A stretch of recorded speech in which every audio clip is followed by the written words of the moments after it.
कुछ घरों ठरको भी वे तो एर 40-50 माजा डलिया रहता, 20 जना बूढ़िया बैठा हाथी करता, जना बे तो थोड़ी ठुनक करता बिना हिसाब थोड़ो घणो लेवता।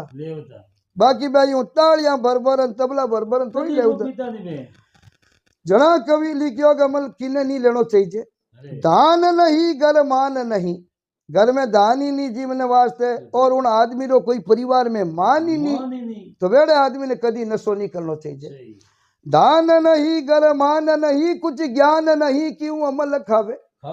ज्ञान भी होना चाहिए जरूरी है। सभा सोबत में बैठे और सभा में अति करे तो बिना सभा रो ज्ञान भी होना चाहिए। कितो लेनो कणा लेनो की के लेनो हर चीज रो एक नेम निमिट और टेम हुआ करे। जना के दान नहीं घर मान नहीं, कुछ ज्ञान नहीं क्यों अमल खावे। साव नहीं और आन नहीं, कछु दान नहीं किने दियो नहीं जावे। खान नहीं